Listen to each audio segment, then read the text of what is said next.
ভিতরে অনেক বড় গর্ত হচ্ছিল ইঁদুরের, আমরা তো এটা দেখতে পাইনি, উপরে মাটি ছিল, ভিতরে গর্ত হয়ে গেছে অনেক বড়।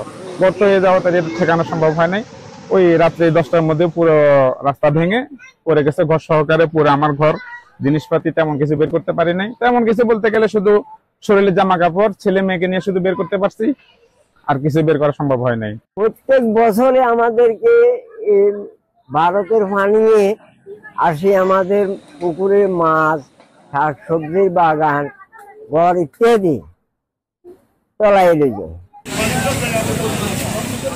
বছর বছর নদী ভাঙে, আমি নতুন ঘর দিয়েছি, কিস্তির টাকা লইয়া ঘরের জন্য গেছে, জিনিসপাতি অর্ধেক সেরা আছে, অর্ধেক সেরা তেরো ছেলে মেয়ে কষ্ট করে এখনো ভিতরে চুলের ভিতরে না আগুন জ্বালতে পারি না, খাইতে পারি না, নদীতে বান্ধেও না, কিছু করেও না। আয় দেখি দেখি তারা জাগয় নাও করে। হ্যাঁ, ওখানে নদীতে যদি বেরি বান্ধা যদি উস করে যদি বান্ধে, তাহলে আমরা এত কষ্ট করতে না ছেলে মেয়ে।